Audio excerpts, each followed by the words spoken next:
You get to the gradient tool by hitting G to get into the gradient tool right here.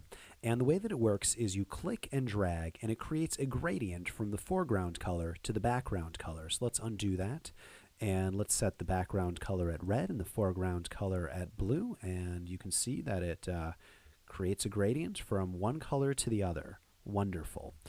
Now the real options with the gradient tool you can get to by double clicking up here, and now you can change all sorts of things. So let's say that we wanted to change how this gradient worked right there.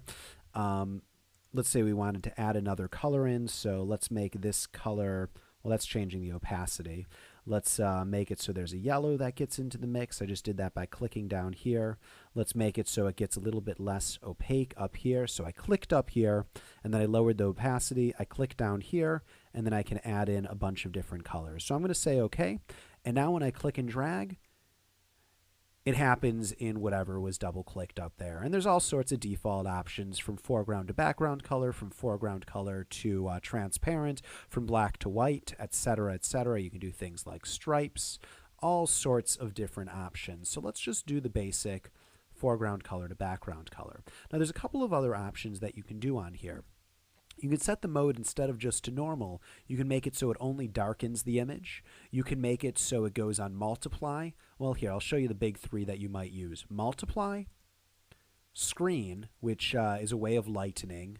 And if you look at these, you'll see that this is the darken section. This is the lighten section. So multiply, screen to lighten. Overlay just kind of makes everything a little bit more vibrant. So you'll see that it's making everything a little bit more vibrant right there. And, you know, I'll be honest, those are actually the big three that you'll use. Are there others? Yes, color is actually pretty cool. Feel free to play with them. Play with multiply to darken, screen to lighten, overlay to make everything a bit more vibrant, and then color will just make it so everything is this color right here.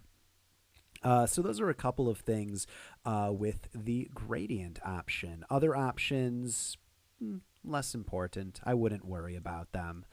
Be aware that if you do this multiple times and you're in any mode other than the normal mode, it will be additive. So do it right the first time, or don't. It's up to you. So that's normal mode, and this is multiply mode. What else? The paint bucket tool allows you to fill in areas with a single color. So I could fill this in with blue. Here we go. This is filling in with blue. I'll be honest, there aren't that many times where I will use the paint bucket tool in this case.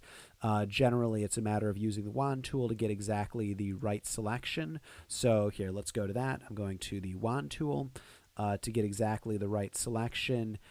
And then hitting Alt-Delete just to fill it in with the foreground color right there. But you can do that just by going to the paint bucket tool and doing it in single clicks. But I would avoid this in the same way that I would avoid the magic eraser tool.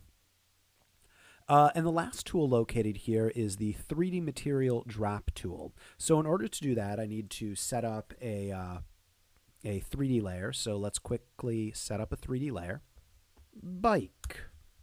Increase the size with Control T, bring it down here, lovely, make it white because obviously we need to be able to see it, and turn it 3D for absolutely no good reason other than the sake of example. Bike.